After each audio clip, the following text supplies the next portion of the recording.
Hello and welcome to Footy Corner TV. This is we got T is in. Okay, that's timing. Just started the show. Oh dear. Welcome to Footy Corner TV. This is we're the North Bank, and welcome in. If you're just joining us, well, obviously you are. Please make sure you're liking, subscribing, sharing the live, and any comments you want to make. Please put them there and we'll get to them. We started on a new platform. So, yeah, if I get a little bit confused, more confused than normal at least, that's why. Daniel says, evening, lads. Evening, Daniel. How are we, sir? Welcome in.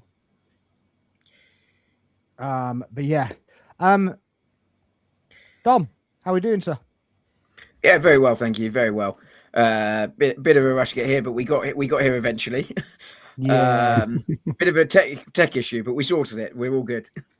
Yeah, he was waiting in the abyss. Yeah. Yeah. The clouds of the abyss.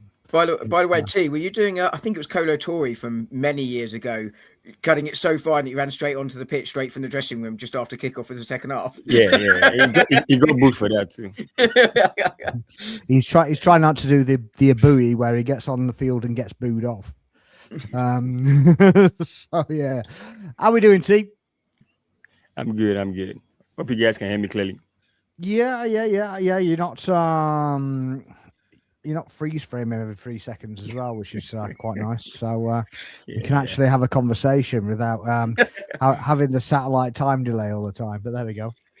Right. Khalid says, evening, lads, right on time. We're a little bit late. Sorry about that. It was kind of a combination of everybody. So we're sorry, but we're glad you're here. Sparks, where's Bez these days? I don't think he's been on all season. I haven't seen him on any shows, to be honest with you. I don't know what he's up to. Probably should check in, to be honest, because I haven't seen him for a while. So,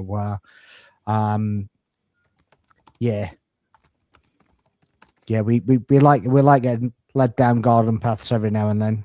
It's always a bit fun. But there we go.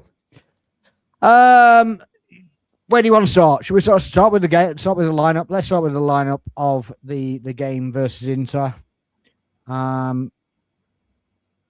Obviously, we had Raya in goal, Lewis Skelly left back, Mosquera, Saliba, Timber, Eze, Zubmendi, Marino, Trossard, Jesus, and Saka. Was that what we were expecting? What were you saying, T? Okay, well, I expected some rotation because we had the Man United game at coming up this weekend, so I expected the coach was going to rotate some player, but I didn't expect it to be that much.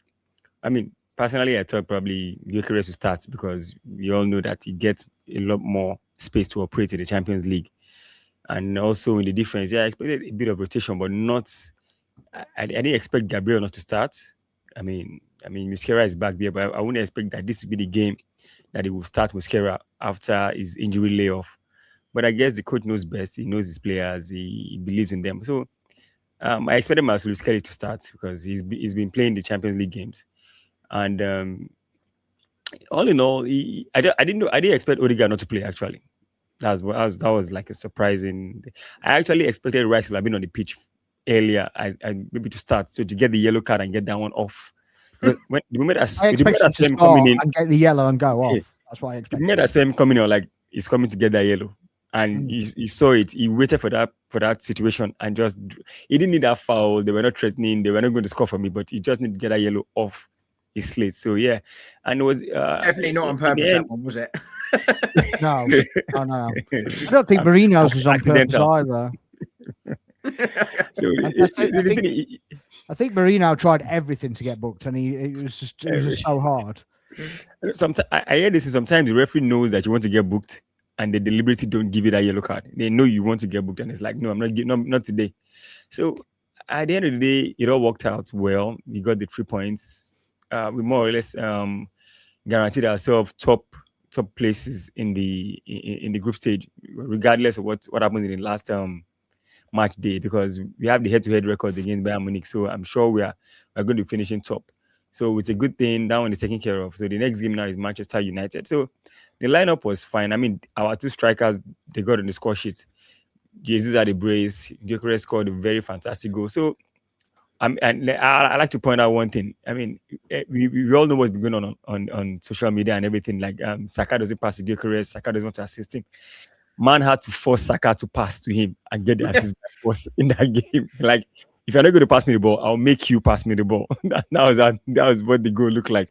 But I mean, it's good to see that the lads are happy. You know, the talk about maybe Gyökeres wasn't happy with Saka. It ended after he scored the goal. He went to Saka, gave him a big hug.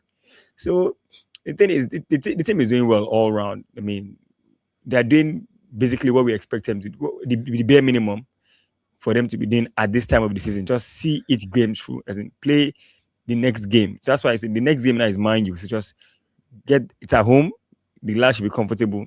See it through, get the 3 points, and then we'll move on from there. Yeah, yeah, I had something completely in my head and I've completely forgotten. Oh, actually, yeah, I was going to interrupt you, but I thought it was probably very rude to interrupt you. But you said the manager knows best, but if you look at Twitter, you wouldn't think so, to be honest. So it's wild. That probably backs T's point up, right? It's absolutely wild out here. It really is. It's just I just don't understand, and how we can be in this position, and people are complaining and just going on. Oh, he can't manage this. He can't do that. You know, Erdegaard. Erdegaard will be back on Saturday. You know, you get the same crap again, and this, that, and the other. Yeah. And you're like, what the hell is wrong with you? It's crazy because I have a video coming up. Sorry to cut you. I have a video. It's on YouTube. One of the shorts is going to be up later tonight or tomorrow morning early. It's like a lot of the fan base have forgotten what it takes to win a Premiership title. To win a title is not, you don't win every game, but we seem to be micro analyzing each game. You don't win every game, but a lot of, like, I was fortunate to watch Arsenal win titles under Wenger era, so I know how hard it is to win. But a lot of the fans right now, some of them have actually forgotten, or some of them have actually not even seen Arsenal lift the Premier League title. So every quote unquote hiccup or every misstep, they think, oh, it's over. Oh, City's going to catch us. Like, have you been watching your team and watching the same City team? Like, how can you be in this position in January? This is not mid-January anymore. This is ending January. You are 7 points clear. You're 7 points clear after playing 22 games. You are like the best team in Europe right now on form. And somehow we still have fans doubting this team. Like, make it make sense. I just don't understand. I don't understand it. And they're so desperate for it to fail that they want their own team to lose. And honestly, they're basically going on like we're the ones that hold it together. And when it gets to this point, they want it to fall apart. It's just mental. It's absolutely mental. And as a fan, I'm fucking sick of it. I am fucking sick and tired of idiots think that they know better than and I know I'm ranting, but I've had enough. He's had such enough. He's gone, T. He's it. He's walked off his own show. But Sparks is right. You know, it's insane. I was on a show the other day saying it's outrageous, and I'm not having a go at the host at all, because it wasn't his view. And people are entitled to review, but saying we're drawing too many games. We can't get to this point in the season. You know, we're way off. We're 1 point behind where Liverpool were last season. We've got a 7-point gap, same as Liverpool had last season. And, you know, if you say you can't win titles by drawing too many games, well, the Invincibles drew, was it 14 games? I think it was that season. I should remember. 12. Do you know what? I knew it was, as soon as I said 14, I was like, I'm sure it's 12. You know, but it's, I don't know why I'm asking. I had to check because I've got it right here. But you know, it's just, it's right. There are fans out there that, look, if you don't like the manager, you don't like the manager. I think the manager is good enough to win the league. I really do. That's absolutely fine if you don't like the manager, but don't want your team to fail just so you can say, I told you the manager was crap. Even if the manager fails, he's done an objectively good job to get us to this point. I don't think he is going to fail, but Exactly. To Sparks' point before he decided to just walk off his own show. I didn't. I got booted by the Outers. The Outers outed me. That's clearly what happened. Sparks there. out. I got outed by my own fan base. Yeah. So it's just crazy. It's like, and if you are too positive, it's like you're an Arteta sexual, or you are. That wears me out. It's like I'm supposed to back my team and back my manager. I don't care who. I always say, if anybody is putting on this jersey, I'm going to back the person till the last day. It's just what it is. What am I supposed to do? The thing is that these guys are basically going round and going, well, we're club before manager, and you're like, well, you're clearly not, are you? Because your agenda is against the manager, and you're actually out here bleating that every single day as an agenda. So you're clearly against the manager. You're not on the same wavelength as the club anyway. So I don't really understand. So yeah. Complete side note, but did you see Emery assaulting Tielemans? The guy is unhinged. Yeah, I did see that. I've only seen the clip, so I don't know what it's regarding at all. But absolutely mad. We'll come back to that question, Daniel. Yeah, he was answering that, so we'll come back to that. It was so refreshing to watch a game without the stress of the league. Well, I actually thought it was quite nice to have a free flowing game where two teams wanted to play football. To be honest with you, and does it prove or disprove that Arsenal aren't the problem? Not really sure about that. It depends how you see it, but if everybody sits back, parks the bus, and we've got a horseshoe around them for the whole game, I don't know quite how they depict that it's Arsenal a problem, but there we go.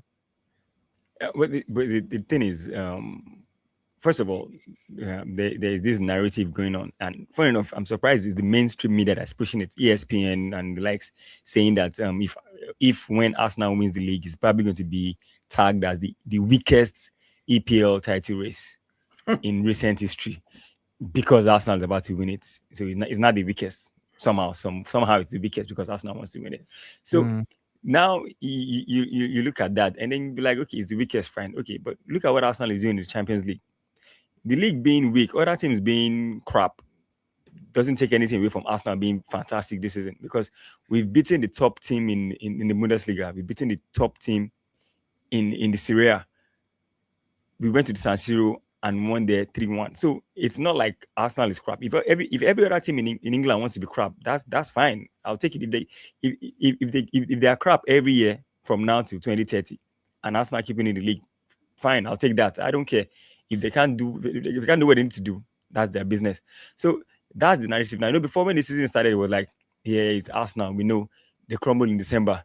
December came. We had the best December in the league. They're like, January came, the FA Cup came, Carabao Cup came, the league came, Champions League came. All of a sudden, we passed that with flying colors. So now that it's looking like we're going to win the league. They're like, oh, what can we say? Oh, it's the easiest league. It's the weakest APL title race. There's no challengers. Well, Liverpool didn't have any challenger last season. Nobody was saying it was the weakest league.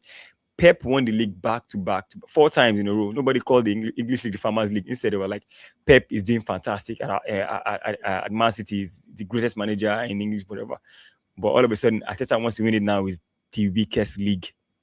Yeah, I find it a bit odd as well that they're now pushing the treble quadruple narrative so that they can go, well, they only won the league, or they only won this, or they only won that, and you can see it a mile away, can't you? It's just mad.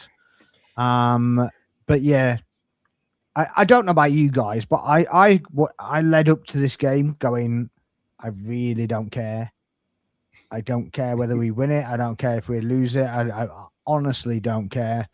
And as soon as the game kicked off, I was like, come on, lads, we got to win it now. Come on, let's go. I don't know what your feelings were when you actually started the game. I think both can be true, right? Like you, it was the least important game of the week, right? Because you'd assume we beat Karat on Wednesday, I think it is next week, and that was enough to finish in the top two, which was where we needed to finish. And it doesn't, in some ways, matter which one of those two you finish. That's important. But likewise, when the game kicks off, you want to win the game.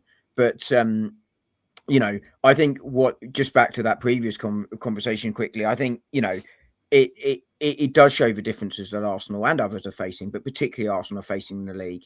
I think I saw a stat today that teams are about 8 meters further back against Arsenal than they are against other sides on average in the Premier League this season, which does make it harder. And it was really, as you said, Sparks, really refreshing to watch a game where the opposition came out and tried to play. And it shows that you've got a conundrum when you play Arsenal. If you sit back and don't attack like Liverpool and Forest, you barely register a shot or goal. If you come out and attack us, we can go and hurt you. And that is a problem for our oppositions. But when they do sit back, teams that are good enough, like Liverpool, when they sat back, will make it very difficult for us to score. Now, look, against Forest, we should have scored. We created chances, right? But and I'm not saying that it's entirely everything Arsenal, that we're not scoring goals is entirely not Arsenal's fault. But, there are things that we can be doing. And I didn't think we got the attack right against Forest. I didn't think the makeup was right, but it does show the difference between the two, and it does make it much more exciting to watch. But that's also on the opposition as well as Arsenal, to be honest with you. But I don't think this league is weak, by the way.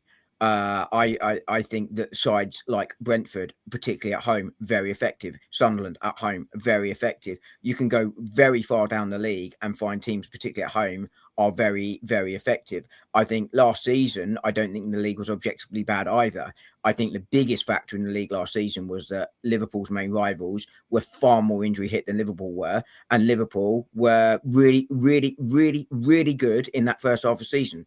Ironically, only 1 point better off than us at this stage of the season, better than us last season, but they were far and away the best side. And I think that's true of Arsenal this season in terms of the quality. The difference between the two is Arsenal have been as injured as other teams around them and still producing that. And I think that's the difference between this season and last season overall. Yeah, I completely agree with that. And it's not like even when the 100 points targets were going on and such, like teams were just giving up when the title contenders came to town.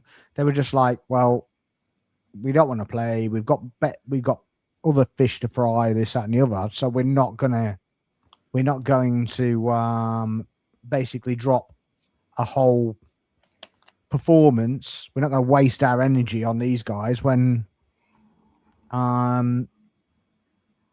we can save ourselves for next week and actually get something. And I just think that they've found a different way of playing where they can consolidate, get a point here and there. Wolves are on a bit of a run. And I did say when we played them that if they'd have started playing the way they played against us at Man United, they might have got something from that game. And I still believe they would have. So I don't know if they'd have won the game, but they might have drawn it. So they'd have turned their season around a bit earlier. So I don't think that the league is any less quality. I think it's less of a spectacle. Yes. I do think it's less of a spectacle. It's not as entertaining purely because other teams are not necessarily having a go. And they're they're just sitting in deep, aren't they? And just trying to ride it out. And just really quickly on that, Sparks, you're exactly right on the entertaining front. I did some maths earlier this week because I like maths. And this season we're on course for over 40 less goals than last season overall. Set piece goals up by, I think it was 8%, but I'm doing it from memory this season. And average lines, as I said, against Arsenal, I think it's 8 meters further back. But average lines in general are several meters further back than even last season. So teams are sitting in, and also defenders are far more compressed into the middle of the pitch. Yeah, really compact. And all that's of what that Forest did, and that's what I can't remember who else did it really tight. Well, Liverpool did it against us as well, to be fair. Yeah, well, Liverpool, I think Liverpool statistically had the deepest line against us all season. Yes, that is correct. But I mean, it's not just against Arsenal. We are seeing this across the league. Yeah, I agree. And that's what makes it less not by any. respectable. No, I know only you're not. I'm only saying that purely because that's what I saw. No, exactly. Yeah, I'm not saying that they don't sit back against anybody else, and that's why it's so tight, because they're doing it against everybody, and sometimes we can get an answer, and sometimes we don't get an answer. So, that's why games are frustrating. When you play a game, chances are hard to come by. You try your best to get a goal, and then the game ends either 1-1 or 0-0. And like there was a stat I came across one of these videos, and I think on other TikTok or something, that right now there's been more 0-0 draws this season than last season already. Yeah, already. 17. So teams are being more business minded when it comes to this game. They'll rather draw than lose the game. Thinking of their own journey, not anybody else's. So exactly. So it's not going to be entertaining, like you said, Sparks. It's going to be more business. Like, if I can't win, I'd rather not lose. So let me just soak all the pressure, and see if I can hit the team on the counter. So that's why the entertainment factor has dropped, but the league itself is the competitive nature of the league has not dropped. That's why anybody can beat anybody on any given day. No, I do think the ceiling's come down. I do think the ceiling of the league has come down, because you're not going to get another City team with world beaters in that team, unless they kind of go and raid Real Madrid, a couple of players from Barcelona, a couple of players obviously from here as well, and put them all together. I don't think you're going to get that team of world beaters, because you haven't just got them that are going to pay the money now. Yeah, Liverpool will pay the money. We'll pay the money, and they see other options, not just Man City and a paycheck. You look at teams though, like Sunderland, buying players that were considering Inter Milan or Atletico Madrid, top teams, and they chose to go to Sunderland because they got paid more and they were in the Premier League. They can offer. You might find that's a stepping stone, though. So that's possibly. But it's also the fact. But what it was they could still pay the wages, whereas 10, 15 years ago they couldn't, and it does change the landscape of the league. And you can see, I was talking about finances this morning. Arsenal, the fifth or sixth highest transfer fees since Arteta came in, but it goes back to last season. We were the fourth highest on wages. If there are big teams still spending wages, and even the sides just behind us in that were not significantly behind us, and there were some surprising teams that were just behind us in that list. It shows how much the Premier League can offer wages wise, and what a difference it makes. Aston Villa, over 268 million in wages last year. West Ham 172. Yeah, I mean, I wasn't surprised with Liverpool being at the top, because they've notoriously paid most of their wages get paid out in bonuses, sort of thing. Yeah. So that will be because obviously they won their title. That's included in that. So yes, of course. I can't completely understand that. But yeah, I mean, it's just nice from our point of view, and people, even Arsenal fans, are basically going over other owners now, where they're going, oh, they're not serious, they're not this, that, and the other.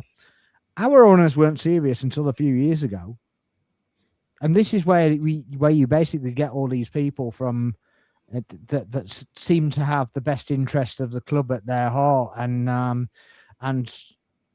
they don't consider that Wenger was stifled for so long because the board basically hamstrung him.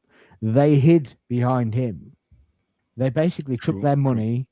Then they basically went the top four trophy. They took the top four trophy. They didn't give a toss about anything else. And now we're seeing other owners doing the same thing. It really irritates me just how revisionist that narrative that you just articulated, which I know is not yours, is, because it's exactly where we were. Tottenham, not a serious club. Well, that's where we were. Chelsea, not a serious club. It wasn't even that long ago. Exactly. It's not like it was 30 years ago. It was within people's lifetimes. It's exactly where we were. And actually, you know, these are, you can criticize our owners for stuff. And look, with every manager, every player, every owner, every whatever you want to say, there are criticisms, there are pluses and minuses. But in fairness to the Conky, since they took sole ownership, they have put their money where their mouth is and have invested significant money and have largely well, they haven't really invested. well. To be fair, they've reinvested. They haven't. Well, reinvested, yes. They haven't invested their money. They did loan us some money. To be fair, so that they on one of the holdings, they basically bought the stadium off us. So they basically loaned us some money at a cheap rate. Well, it's not even that cheap a rate. It's a business rate, so it's not even that cheap. To be fair.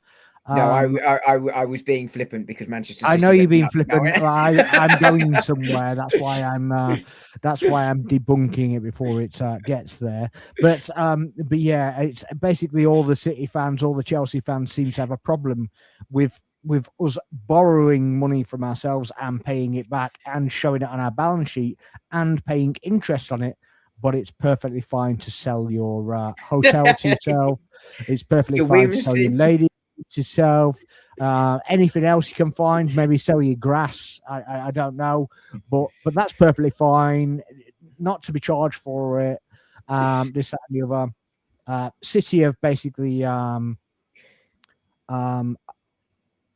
raised some more shares for another 60 million quid. Now, they are doing another stand, to be fair. Don't ask me why they're doing another stand, because they can't fill the one they've got. But but they are doing another stand. So, I mean, I don't know if that's the way to filter money in there. Not entirely sure. But, yeah, I do struggle with the basically, oh, you can't do this, you're red cartel, you're this, that, and the other, but you know, I can just take my money from this hand, put it in this hand, and that's perfectly fine. Just washed it. So it's just a bit mad. But yeah, anyway, kind of back to the game, because we kind of went off on a tangent. And what performances stood out for you in the actual game itself? Well, first of all, I mean, it's the obvious one everywhere, and everyone has been giving the player his flowers for it, and that's Mosquera, because he had a difficult night because he was marking Thuram, and you know how strong Thuram is, but he held his own, he stood his ground, and he actually did very well against a player like Thuram. So some of the free kicks given against him, by the way, were just ridiculous, because I don't know what you're supposed to do when the striker is literally trying to bustle through you. It was a bit mad, but there you go.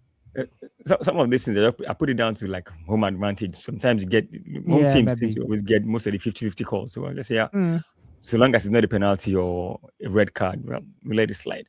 I mean, I always say we have the best defense in Europe. So trust the defense to do the work. So, and I think Arteta is beginning to have faith in his defense right now, and he needs to have it, because in the Champions League, you need to give your players some room to attack and say, okay, even if you get countered, the defense line should actually do the work that it was meant to do. I like the fact that Lewis Kelly is being played, because we all know how good he was last season, and yeah, he's a teenager. Let's not forget that this guy is a teenager. So his form is probably not as good as it was last season, but he's whenever he's called upon to play, you can see that he gives it all and he plays well. For me, I mean, the standout performer will probably be Gabriel Jesus, but I'm going to play some sort of like a devil's advocate there. You see, so a lot of people are clamoring for him to start against Manchester United because he scored 2 goals. Yes, it's actually a good thing. You know, your striker coming in, his first start in the Champions League after how many years out injured. And then he scores 2 goals. But the thing is, it's not like the 2 goals he scored are goals that you were like, worldies or out of this world. One of them was an instinctful goal with the. Can I just stop you a sec though? Yeah, go ahead. Because wasn't it nice to see like strikers' goals? You know, just being in the right place at the right time and just like just causing problems by being there. And it's a criticism we've all done of Jesus as well, by the way. But he caused problems just by being in that space. So that's one of the things competition does anyway, because you can see that when you know that your place in the team is under pressure. I mean, there's Havertz, there's Gyökeres, and now there's Jesus. So we have three players that we can actually use that play three completely different ways. So against Man U at home, Jesus will probably be better to use because we know what Man U is going to do. They're going to play the counter just like they played City. So I'll say yes. For me, for the game, Jesus was standout performer. He got the man of the match. Two very, very important goals. One to take us in, and the other one to put us ahead. So, but for me, I'm still not completely sold on him starting against United because sometimes in some big games he might just coast. Sometimes Jesus might coast, and he drifts a lot outside the 18 sometimes because he likes to play. He's a ball playing nine, so sometimes he drifts wide. And in a game against Man U where they are going to be playing us in a low block, you might need a striker that will be in the 18, causing some problems with the defenders. Now, he can do it also, but I'll probably like him to come off the bench in a game like that against Manchester United. But then again, you don't know what the coach is thinking, and you don't know how the game will play out. So, but the good thing is that we've seen that Gyökeres can also come off the bench and deliver. That's one of the good things about this particular game, because he came off the bench, he came out hungry. I mean, you just saw your quote unquote competition for places, scoring a brace in his first start in the Champions League game. You have to be hungry when you get your own opportunity, and that exactly what happened. And just like the question that I was just asked now, Jesus or Gyökeres against Manchester United, for me, I'm still slightly biased towards Gyökeres for that game. But then again, it's a toss-up because you have one striker just coming off a good performance in the Champions League against Inter Milan away at the San Siro. So it's 50-50. I'm just a bit biased to Gyökeres. That's just my take. Yeah, I mean, I agree with that. I mean, there's not much I disagree with. I mean, the thing is that Gyökeres did what he can do, right? He came off the bench and he could score a goal as well, and he even got Saka an assist inadvertently by doing it. So I think that was quite it was quite good. But I don't think that their goal and Gyökeres' goal were dissimilar either. I think they were very, very similar goals. I think they were both unstoppable. Yeah, actually, yeah.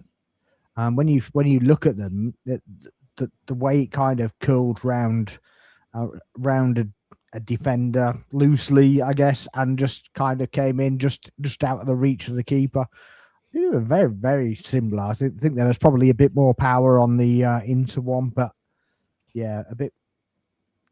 They just look very similar. But like I said, it was quite refreshing to see a striker being a striker.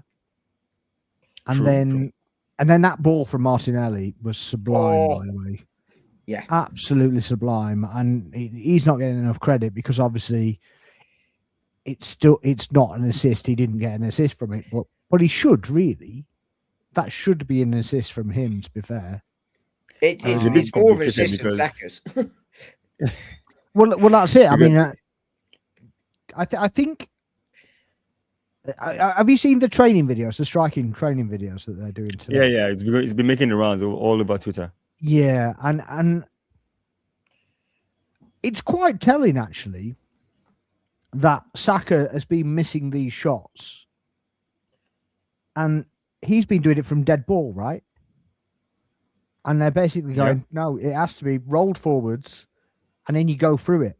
And then it's already got momentum on it, and you're basically doubling the momentum, trebling, whatever the ratio is. I don't know. I'm not a scientist, you know what I mean? But obviously the forward momentum of the ball makes it easier to strike that ball. And yeah, Saka was basically hit a couple, and it was just like he's just doing it from dead ball. And it's just like what makes you wonder why is a technique. I think each players have different techniques and they have different positions that are comfortable when they're hitting the ball. Some players like the ball stationary, some like the ball on the move. So I don't know. But that's obviously being coached now, isn't it? That's actually being coached now. So that obviously either somebody's not doing it the way that it's supposed to be done, or this is just a change, a recent change, maybe. I don't know, but I've never noticed so much anybody actually showing the actual striking methods. No, I mean, I've not seen him unless he was doing some sort of a little bit of technique work on some of his dead balls whilst filling in with some of the striking. But I mean, I've not seen it, so I can't necessarily comment. But what I was going to say, you've not seen the clip. I've not seen the clip. No. Right. So I just describe the clip for you because obviously it's quite easy to describe, really. Basically, somebody pings the ball to the player. Can you do it in the style of David Attenborough? No. So somebody pings the ball to the striker. The striker kicks, basically nudges the ball forward, so it's got forward momentum, and then they shoot through the ball. Yeah. And basically, it was kind of a drill, and it was kind of if you don't do it right, you get eliminated. Yeah. Oh, so they did the lightning game. Yes. Yeah, I do it with the kids. They were doing that drill. So basically, Saka took one and it landed flat, and he tried to take it, and they were like, "Nope, you're out. Go." Yeah. It's a lightning game. I do it with the kids sometimes. Yeah, it's quite a good drill. That's quite good fun. So yeah, but that's what they were practicing, basically, just nudging the ball forwards, getting the momentum of the ball, and then striking through the ball. Fair play. By the way, I was really pleased there, T, that you mentioned Mosquera, because I think it was it's actually gone a little bit under the radar in some quarters because obviously the focus, understandably, is on Gabriel Jesus' performance. But yeah, and I didn't think Miles Lewis-Belly had a bad game either. A lot of people saying he was awful. I don't think he was. He's not hit the heights of last season, but as you rightly said, he's an 18-year-old, 19-year-old lad. That's not necessarily a surprise, but I think it's an interesting one of what you do though on the question around Jesus and Gyökeres for the weekend, because it is one where we don't really know what United are going to do. I think you're probably right; they're set up on the counter, but I don't know if they will be as deep as Forest. And it's interesting because if they do sit deep, you probably want Jesus who plays that little bit further back, if you like, to try and drag them out a little bit, but if United go on the counter, while Jesus is obviously capable on the counter, Gyökeres is deadly. And it is an interesting one as to which one you go. And I think it's a really, really tricky one to decide on who to start with there. Because, both scored. Who are you starting? So I go back and forth all day. But I think Gyökeres will start because I'm not sure he's going to go. Would you agree, though, if he does? Twice and start. I have no issue with it, but I would probably go Jesus to start with this one because I think if United do sit deep to start with, he can unlock it better than Gyökeres. If they don't, you still got a counter threat. So I think while you work out which one they're doing, Jesus can offer you both, and then Gyökeres can come and exploit that counter, or hopefully you've already got your goal by then as a late option. But I think it will be Gyökeres. Partly because I'm not sure he starts him twice in a week, given his injury history and given the fact that I hate the phrasing of it, Havertz having an injury setback. I'm not sure it is that. I think it's just Arsenal are being more cautious with him than it's an injury setback. But, that might well impact some of the thinking around it. That's come from the same source that said it last time, just before he played. I can't remember which game it was now. Was it the Portsmouth game? Yeah. So yeah, it's I didn't realize the same source. Yeah. Isaiah Khan is, if that's the right way to say it, was the one that reported the setback last time. So but was it which one? The one before Christmas? Yes. Yeah. So I wouldn't necessarily put any credence in it. No, I wouldn't either. But also, even when you read what he said, they're not actually saying it's an injury setback. What they're actually saying is that Arsenal are being more cautious with his recovery, which is why I'm slightly riling against the idea of it being a setback, because it's not. It's just he's not. Arsenal are reintegrating him more slowly, and I think they did the same with Jesus. Exactly. The same. So they played him. And we know like anything when we don't do it, and we rush him back, and they get injured. So he played for 20 minutes, and he completely sat out the next game. I think he sat out the next game as well, and then he started the next game. Yeah. And So I still think he's going to start against Karat. I think he's probably getting to that point, but Khalid basically says I think he starts Gyökeres, but I prefer Jesus. I can see reasoning for both, to be honest, because Jesus could basically lead the line and kind of run them ragged to a point, and then Gyökeres comes on and maybe gets a goal like he did Tuesday. Was Tuesday, wasn't it? Yeah, Tuesday. It was Tuesday. Yeah. Yeah, a lot's happened since then. I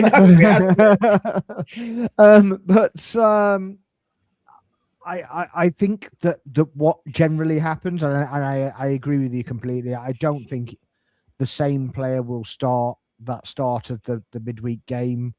Doesn't really tend to do it as such unless it's Gyökeres and he hasn't got any choice.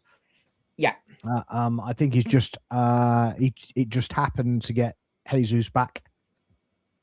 And clean bill of health, and he looked much fresher, by the way, because I thought in his two substitute appearances, particularly at Bournemouth, even like 5-10 minutes after coming on, I thought he looked knackered.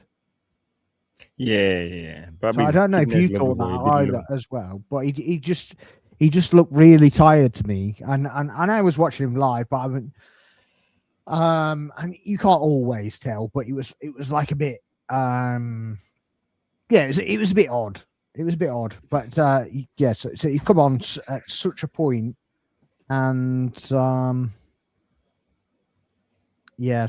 but I just don't see him. I just don't see him starting again. And I think at the time that rotation was happening as well, Gyökeres was kind of probably in the same position, and he was coming back from his injury, and I don't think he is now. I think he's kind of fit to go, and I think it'll be hopefully he's got an adrenaline shot, so to speak, and they're going to rely on that sort of thing. Well, it's 2 goals and 2 assists in his last 3 as well, which will be a big help. Yeah, so he's got two different cups as well. Yeah, 3 different cups, isn't it? Yeah. Didn't he play the League Cup as well? He played Chelsea, Gyökeres, didn't he? Yeah, he played Chelsea in the semi-final. But he hasn't played in the FA. He didn't score. He didn't play at all against Portsmouth, did he? No. No. Did he? No, he didn't. I don't think so. I don't think he played. Yeah. No, Havertz came on, Havertz didn't he? Yeah. I called the Wolves draw, by the way. I did say Desmond, but at least they got a result. I think they get a result. They get something at City. I really do. You think? I really do. I really do. No. If Wolves get a result against City, they should just sack Pep. No, I don't. The worst team in the league right now with the points. City they need the points. City need the points. When was the last time they won in the Premiership? They won 4 games. See, they drew 3 and then they lost at United. That's they've not won this year. Now they are starving for 3 points. I was expecting a reaction against Bodo Glimt. It didn't happen. Yeah. Well, Wolves have got a win, haven't they? Wolves have got this. Have they won a game? What, this year? I think so.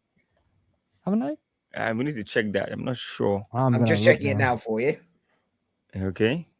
Sorry, I'm having to scroll down the table for Wolves. Give me a sec. 20. Wolves 0-0. They beat Shrewsbury 6-1, 1-1. They beat West Ham on the 3rd of January. 3rd of January. There you go. Yeah, they beat West Ham in the league on the 3rd of January. Man City, that was the relegation. Yeah, I remember. He's back. Man City have no win this year, and Wolves do. So yeah, Wolves' last 4 results are 3 draws and a win in the league. City's last 3 results are 3 draws and a loss. Last 4, sorry, are 3 draws and a loss. Yeah, I did expect a reaction after Manchester United against Bodo Glimt. It didn't happen. I still think at some point there will be a reaction, but I've been saying all season, including in the summer, when I predicted Arsenal to win the league, Liverpool second, Manchester City third. Obviously, Liverpool aren't doing as well. But I said I felt that there were underlying issues. The midfield composition didn't look right, and Man City's defence didn't look strong enough for me for a title. Now I may well look stupid come May, but I stand by that, and I think the signs have been. I mean, you there might for a look long stupid, time. but that might not be why. Well, Yeah, I look stupid because I look like a hobbit. You know, I look like I'm on my way to Mordor. But we're all going to look stupid. It's all. But the underlying issues are there. They've been there all season. You know, we were talking about it. I think Sparks. You know, after they conceded 2 against Leeds. You know, they still have that soft underbelly, and they play Haaland every game. We talk about lack of rotation with Arsenal, which, by the way, doesn't actually fit the stats. But you know, Haaland plays every game. He even played against Exeter, for Christ's sake. I know they took him off at half time, but I have no. They literally complained. He literally complained about fixture congestion, and then played Haaland. You can't complain about fixture congestion when you've played Haaland against Exeter. Yeah, you can't. You just can't do it. I'm sorry. And there were people having a go at Glasner for complaining about fixture congestion. You know, when the original game against Palace in the League Cup was the week before it actually got played. Like, they're playing 4 games in 8 days or whatever it was at that point. That's a legitimate complaint. There are too many games at the moment. They're absolutely right. But squad decided as Palace as well. Exactly. But there's a big difference between Palace. City weren't being asked to play 4 in 8 days. And I know Palace didn't in the end.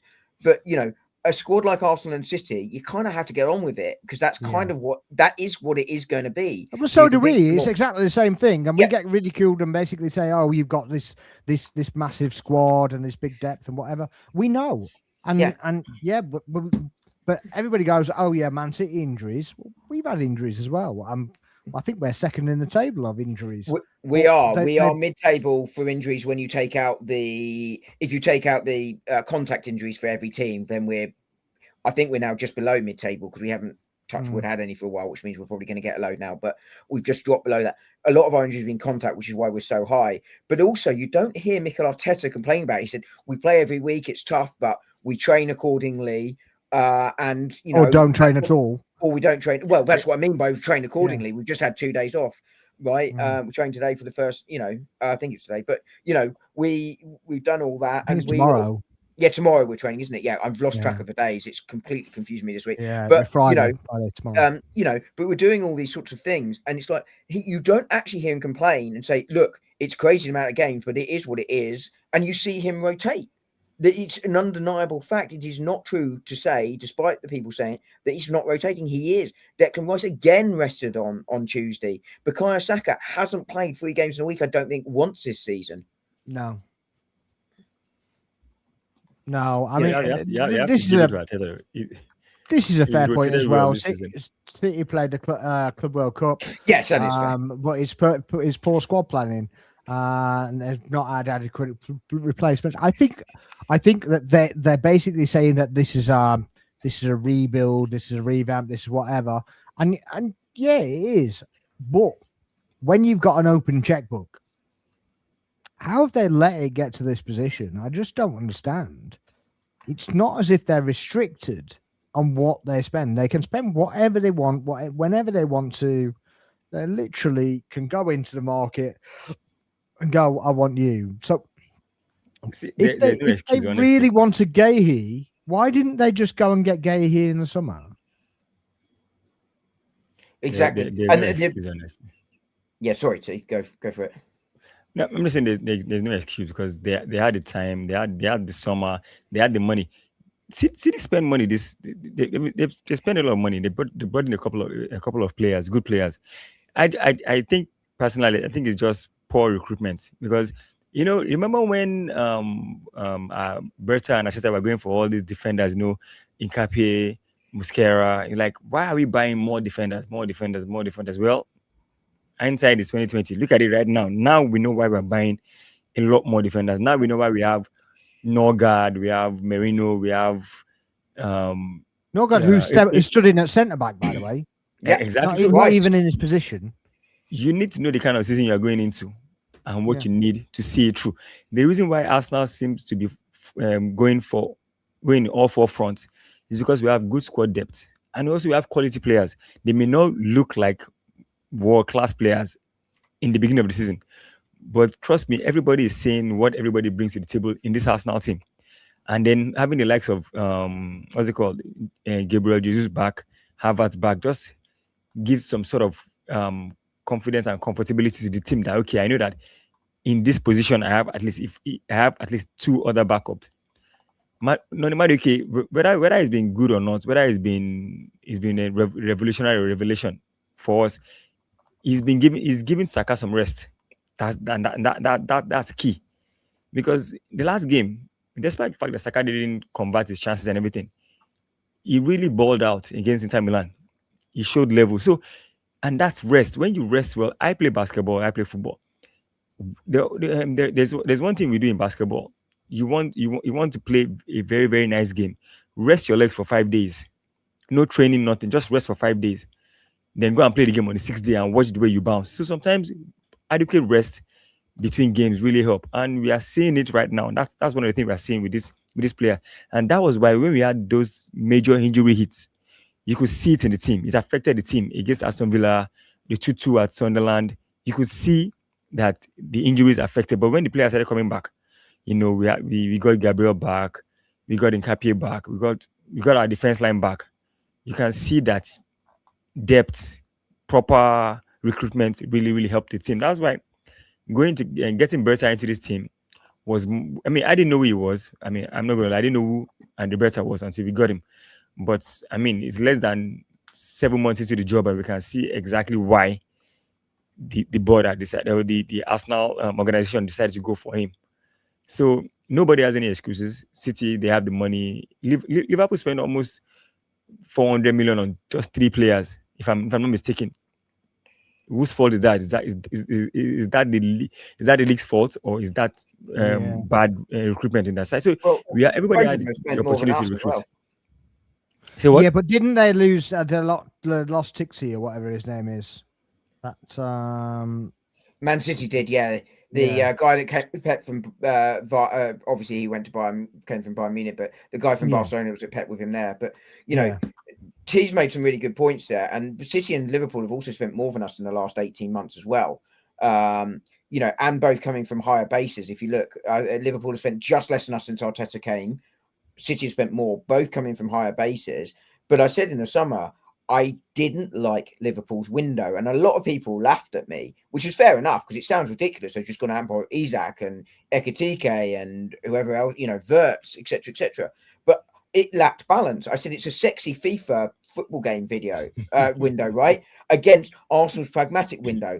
I thought Arsenal had actually been building quite nicely under Edu, but he had gone as far as he could go. Berta was clearly a man, and I said it at the time when you looked at his record at Atletico Madrid, and it's not perfect, but no sporting director has a perfect record of every signing working, of actually operating at the next level up. And you also thought the stars were aligning because the previous summer, again, people hate me saying this, I never thought Arsenal had significant money. They were very open about it, very honest about it, because they spent massive the previous year, and they had 1 year going into 2 years of Champions League money, and they didn't know how far they were going to get in Champions League. This year, much more money because they had lost that really big expensive window at the front end of the 3-year period. Yeah, the Rice window, I think it was. So it was the Rice window. Havertz. Exactly. Yeah. They'd lost that had dropped out of the 3-year reporting window. They had two where they would then, by the end of this reporting window, would have 3 years of Champions League football. And also the market was just far more active this summer. The previous summer was dead across the board. What it was the previous summer was a really good window for the middle teams, Europa League mid-table teams. Really good window for them. That's where the players were available. This summer it was more at the top end. But Arsenal went, we have got 2 players in every position. Liverpool didn't have it. And I remember saying in my pre-season predictions, and it was before the first game of the season, I thought Arsenal would win the league, and I stood by it. But I reserved the right to make a slight change at the end of the window if Liverpool brought in a centre-back and a number 6, because I felt if they did that instead of Isaac, which I didn't think they were going to do, but if they did, I thought that was a possible game changer in that prediction. Because I just like Arsenal's fact they've got 2 for every position. T, you were saying earlier about the need for 8 defenders. We do need 8 defenders, and it was no surprise to see Nkapie. You might not know the name, but Mosquera come in. That's exactly what Arsenal needed because Tomiyasu was going out, Tierney was going out. We had and Zinchenko's going out. Now you can question whether Zinchenko's a defender or midfielder, but he was playing defender. We had 9 defenders. 3 were going out. Of course, 1 wasn't really being played because Miles Lewis-Skelly playing through, but you need 8. No question. You know, it was as simple as that. So it's no surprise. And Arsenal have that window. Yeah, I do think that guys, I need 5 minutes. I'll be back in 5 minutes. Yeah, cool, man. I'm gonna hide this camera, but I'll just get you back. I just think as well that when we were kind of hitting that summer, and I saw one of these outers and whatever basically saying that we need 10 players, and it's just like, and he reeled them off and this, that, and the other, and he kind of gone, okay, yeah, I've got it. Yeah, I'm kind of with you. And then, and I was just like, where's your right back? And he's reeled off all this stuff and gone every position but right back. Yeah, I mean, or at least a right. Well, I felt we needed a right-sided centre back. But I was more like a right back cover, because obviously exactly that can go across the right back in an emergency, because you've got your 2 in White and Timber, but you want that third option. White's quite injury prone. Exactly. Timber is kind of, you're going to start Timber every time if you can. White's his backup, but obviously if he's injured, then you need a backup for the backup. Your emergency right back that really predominantly plays another position, but can play there relatively well, right? Yeah, and that's why I when Mascara came in, I was like, that's just insane. I was just like, I can't pinpoint that enough how good that was for the squad. Yeah, agreed. Because he can play the centre back.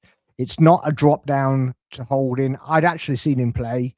I know a lot of people hadn't seen him play. I didn't see him played many times, but I'd seen him play quite a few. But how good do you think he is? Because I think he has the style of play of Saliba. Granted, he's not there yet. He's a young guy still. But I think he has the aerial presence of Gabriel as well. I think he's a bit of a mix between the both of them. And obviously, Arteta kind of feels that similar as well, because I don't think he doesn't put him in that position, and he doesn't take Gabriel out of there and put Mascara in if he doesn't feel like that, does he? I don't think so. I mean, I was questioning whether Mascara would play because he'd just come back from injury and whether he was fit enough to start. And everyone says if you're fit enough for the bench, you're fit enough to start. Well, I don't think that's necessarily true, actually, because sometimes you're only able to play half an hour, 45 minutes. So you could argue starting, but you're guaranteeing a sub earlier than you might otherwise do. But I mean, the kid is unbelievable for, I think our signing of the summer is probably Zubimendi, but I think the best value signing of the entire summer across the Premier League is Mascara. I can't think. I don't agree. I think he is our signing in the summer.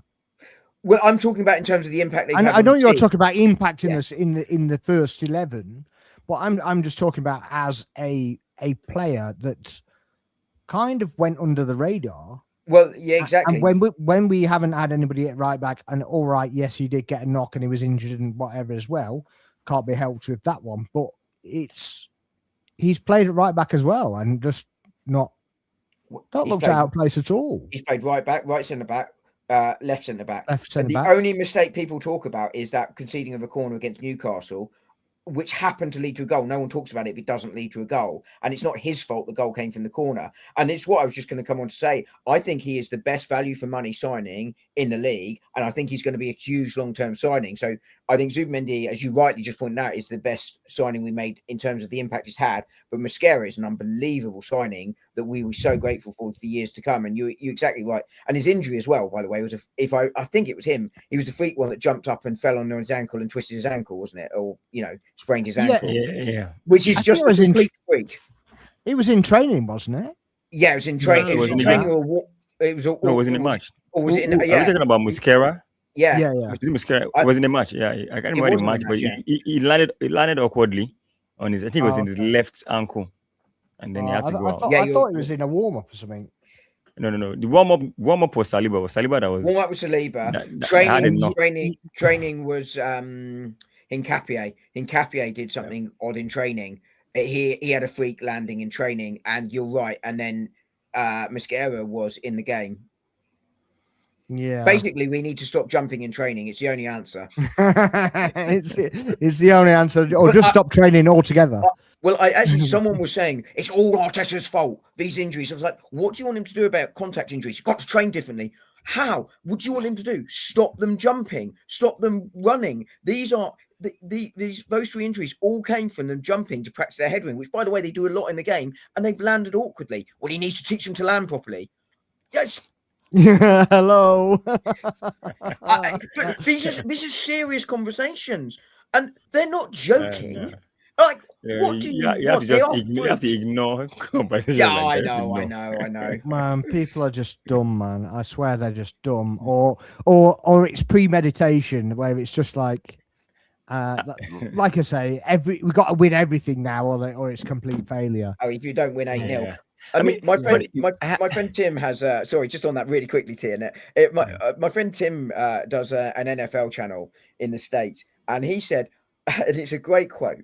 He goes, I can cope with stupid people when they're stupid, but when stupid people think they're clever, I can't cope. Yeah, it's so true. It's so true. Sorry, what were you saying, T? I mean, you guys know Troops, right? The Arsenal, big Arsenal fan. I watched his the highlights of his stream in the game against the last 0-0 draw, the Brentford game away. I'm like, this guy is supposed to be one of the older fan. I mean, not so old, like maybe in his late 30s, early 40s, thereabout. Yeah, I'm old. Why is he reacting? Be careful. Be careful. Why is he? Why? I'm 41. Because we're older. Let me bust your head. I'm 42. So I'm old too. Yeah, I'm 42. So that's the thing. You actually don't look 42. I'll give you that. No. Yeah. So, I want to see the birth certificate. So the thing is, I'm like, we've seen Arsenal win the Invincible. We've seen Arsenal win the league in 2002. Why are we reacting because of an away draw in a game we actually should have won, and we are 7 points clear in January? Like, sometimes, like, maybe it's for content. I don't know, because everybody seems to be a content creator now, so they want to do something to get people to react and then talk and engage. Because I'll tell you what it is. Shall I tell you what it is? Being positive doesn't sell. That's what it is. Yeah, negativity. I actually got told this by a big YouTube person. He's a journalist, and because he's a journalist, he doesn't have to play that game. But he said, as a small content creator, and I won't name who it is, but as a small content creator, unless you're negative, you've got no chance. And I said, well, it's lucky because I'm not, I don't mind if I'm big or small. I just really enjoy it. He went, well, just be you then, which is what I do every week. And yeah. I think it's true of everyone on this show tonight as well. I don't do that fake anger. It's just not me. Yeah, I can't be. I started doing this because I'm sick of these idiots representing me. And the only one representing me is me. And when people go on, Arsenal fans say this, right? And I'll tell you something now. I would always question the accounts that say Arsenal fans say this, purely because I do wonder if it's an actual Arsenal fan behind the account, or if it's a Liverpool Arsenal fan account. One got caught out not so long ago. I think it was like 24 hours ago. Posted something about Saka, and somebody did a bit of deep dive on the name of the channel, and it's a Liverpool fan behind it. So yeah. And that doesn't surprise me at all, by the way. It is what it is. But these people are just hiding in plain sight and just literally just making money out of negativity. Exactly. Because they can. I had a funny thought. Like, Twitter needs to come up with a thumbs down icon, and then you get paid. You get paid in equivalent. Like, if you have more thumbs down and thumbs up, then you don't get paid. Maybe that will work because everybody just everybody just spew nonsense. It doesn't matter whether it's true, fact, fiction. So long as you get engagement, you get paid. So I can just go online and say, I heard trash the and- other day, and I'm definitely not going to tell you where it came from, which probably tells you where it came from. But this guy was like, "Oh, the League Cup," and you just basically say, "Oh, you're elite, so you only want Champions League or Premier League, and that's not elite mentality. This that, and the other. You should just want any trophy." And I'm like, we have been saying that. Yep. Why are you just saying that it's only you that's saying that when it's not only you that's saying that? Because we've done streams about it, and the only difference is nobody's watching my stream, and people are watching your stream. That's the only difference. You've got 1,000 people or whatever amount of people watching your stream, and right now I've got 32. So it's the only difference. It's a big difference. You're exactly right, Sparks. We said we'll take any silverware, right? We obviously want the big ones, but a trophy's a trophy. We said about it, springboard for the bigger things and whatever. Exactly. So and I think fact is something that's often overlooked, right? So somebody to lead. I completely agree with you. I wasn't meaning to disrespect the people that are here. I respect everybody that's watching me, and I thank you very much from the bottom of my heart. And like and subscribe and share it out. It's the only way we get out there. I mean, I echo your sentiments entirely on that. You are somebody, but I like you started because I actually technically started because I lost a bet, but it was also a frustration and a growing frustration of trying to find some, don't have to agree with me, but at least an opinion that's talked through. So I'm going to actually use his name because I've used it before, but I do a stream sometimes with a gentleman called Posh Bertie, and we don't always agree. But what I can respect him for is he will then talk me through why he believes that. Now I disagree with him entirely most of the time, but at least he will go, it's this, this, and this, and I can. But I don't mind that. I don't mind that at all. Yeah, exactly. I'll tell you what I mind is people making it up for hype or people making it up just to shit on the fan base. That's what I don't like.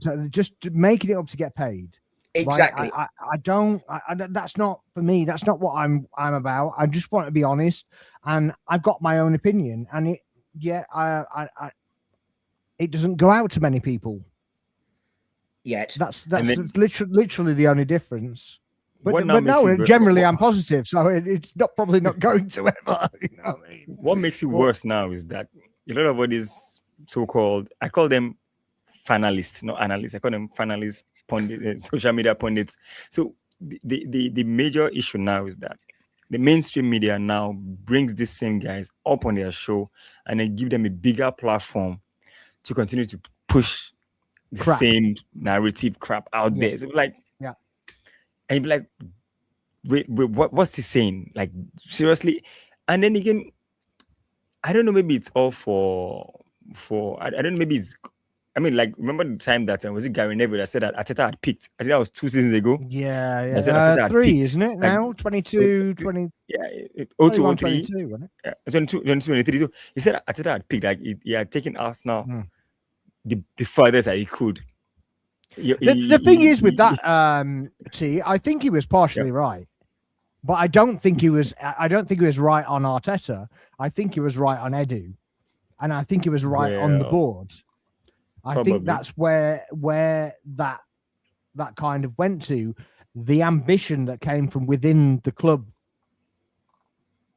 But that's not Arteta, in my opinion.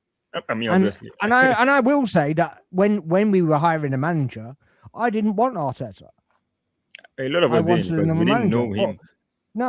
But I can't argue with what he's done to the club. And the thing is, those 6 years have, right now, looking back in hindsight, those 6 years, they've like gone by fast. I mean, it started off very slow. I mean, the first 2 seasons missing out. Yeah, because we haven't won anything yet besides the FA Cup. So see, this whole season just boils down to the fact that we need to win a trophy. That's the thing. Because fast forward to May and we end up lifting the Premiership, and maybe by any kind of cosmic alignment of the stars. We do the double, the big double. That's the Premiership and the Champions League. Yeah, and we That'll know be what the it. big double is, mate. We didn't need to explain that one. That'll be it. I thought it was double If that 20. happens. So if that happens, Gonna remove you in a that'll be minute. it. The whole narrative will change, and everybody will start to give, at least the team starts to get the respect that the team deserves, and all the hard work will have eventually paid off. And honestly, if you look at it, the projection for the past couple of seasons is looking like Arsenal should probably do double. If you look at it like not as a fan, but just like as a pure critic, you look at Arsenal for the past 3 seasons, we've been second. In the Champions League, the season before we got knocked out in the quarterfinals. Last season we got knocked out in the semi-finals. So there's been progress. So if you look at it by the laws of mathematics, You're not allowed to use that mathematician. Yeah, you're out. You're not allowed to use the progress word. Jesus. So by the laws of mathematics, as good as Arsenal have been this season, you at least say that they should get to the finals. And I believe that if Arsenal gets to the finals of the Champions League, no matter the season, we're going to win it. That I have that belief as a fan that we get there again. I don't care which team is playing on that night, we're going to win it. So that's just win. Once this team starts to win, and this is a very, very young team, actually, a very young team. The oldest player in this team is what? In our starting 11. That's how old is Raya? Is Raya 30? 30, I think. Yeah, I think he is 30 now. Yeah, I think he's the oldest player in the starting 11. Probably is. But the oldest Yeah, he Alfred is. player must be, what, 27? Declan Rice? Who's that? Right. I think so. 27. Trossard, you could argue at 30, 31 is, but yeah. But Yeah. But your point still stands, T. Yeah. I think there are only to be sorted out in the summer though. Yeah, I think we only have 4 players over 30 in the entire squad, and they are Ray and Norgard, Trossard, and it might just be those 3 actually. What's Might Havertz? just be those 3. Havertz is 27, isn't he? Yeah, might just be those 3. But it's a very, very young squad. I mean, I genuinely think, and I can't remember if I said this in tomorrow's video or not, but I remember thinking it as I was recording it, but I might have been running out of time. I think there is a genuine argument where if Arsenal go on to win this season and win the Premier League, that there is an argument to see that this could be the start of something quite special, and Arsenal could be on word of dominating football. And I believed it for a couple of years. So I remember going back to when we lost those 3 games in a row. Do you remember in August? And everyone's going, he's got to go. And we scraped past Burnley after the international break to win 1-0. But I remember saying in the international break, I didn't want him to go. And I was talking about it with a Tottenham mate of mine as well. And he said, you know, he said, I think Arteta should stay. And he was being serious rather than because Arsenal are rubbish. And I said to him, I agree. The reason I agreed was because I could see what we were trying to do, and I could see where it was trying to go in the vision, and that's why I was of that view.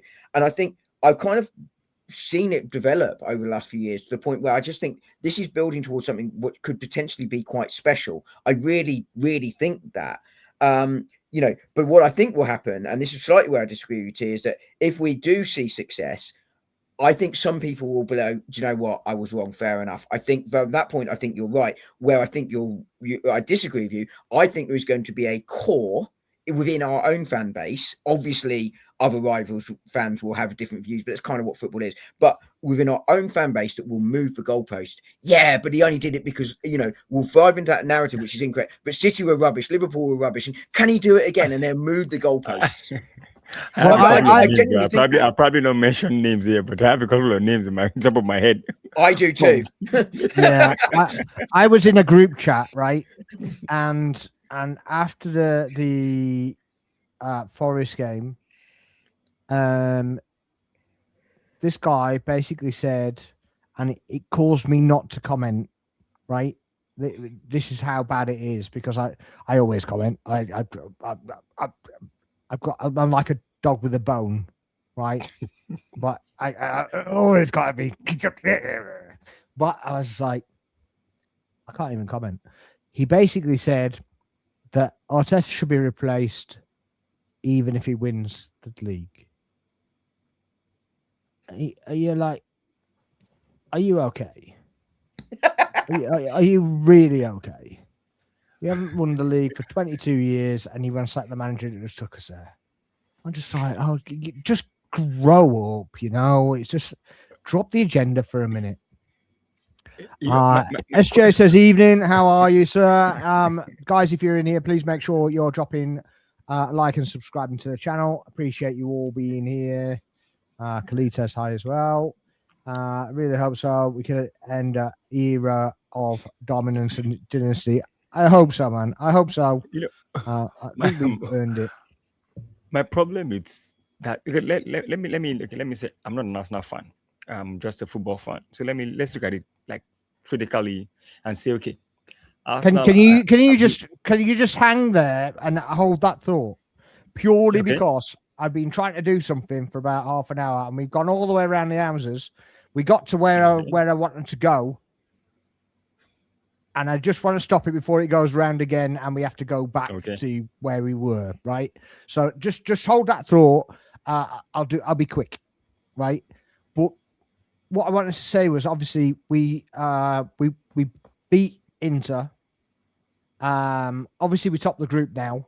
We're guaranteed to top the group unless we get beat by Kyra. No, there's no unless. Head to head. What's up? No, head to head doesn't count anymore. Really? No head to head.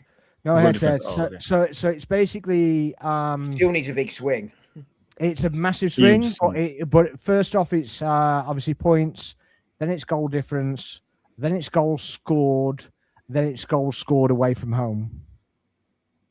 So that's where it is. So but we're 5 goals clear of Bayern anyway. Obviously Real Madrid can't catch us anyway. So we're five goals clear of Bayern, 3 points. So if we can't get a point at Kyra, I mean, I expect us to go 8 out of 8. To be honest with you, and we can't be dropping. I don't care if we play the third team against Kyra, we got to be winning it. It's not going to be Kyra. It's going to be Kyra 8.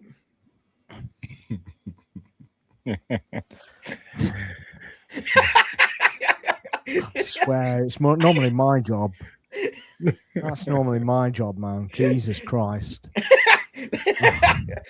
Come on, lock it up. I was gonna go somewhere else. I've ruined all now. So sorry. Killed the mood. End sorry, of show. Carry on because you were gonna make a point. So we top the group anyway. Obviously we can't meet second place until the final. That could be Bayern or Real Madrid. Kind of happy with that because the third and fourth we can't meet until the semi-final either. So that's a good step. Is there anybody you don't want to face at all going towards that semi-final, towards the final? Who would you ideally, forget the table as it is now, who would you, if you could put anybody in that top 4, 2, 3, and 4, so we don't face them until the semi-final, who are you putting there? Our second 11, that's how good I think we are. No, I mean, in all seriousness, I don't actually fear anybody. I think we can beat any team, but of course, what you really want is the easiest possible route to the final. I don't buy into this. I want to face Bayern, then I want to face Paris Saint-Germain, then I want to face Real Madrid, because actually you're just making it harder. Great if you win it, brilliant, amazing. I don't care who I face. I just want to get to the final and win it. And I'd rather face, I don't know, Marseille, for instance. I'm just sort of picked a team at random in the quarterfinal. Apparently, they're a really good team after Liverpool beat them last night. Yeah. I mean, although I think it's a good move for Ranieri. We might discuss it later. Not necessarily the right move for Arsenal, but I'd rather face Marseille and then I don't know. Let's have a go at Karabag after that, and then maybe Athletic Club, and then we face whoever it is in the final. It's what make it as easy as possible. But I don't fear anybody. But just because you don't fear anybody doesn't mean that you're going to win it, because I think there are plenty of other good teams that can win this competition quite comfortably, because it takes one bad performance and you can find yourself up against it. Imagine you go to, I don't know, Barcelona and you lose 3-1 away. Suddenly you've got to win that by 2 goals at home. It's doable, sure, but that's a tough ask. Yeah, I mean, it is looking the way everything stands at the moment.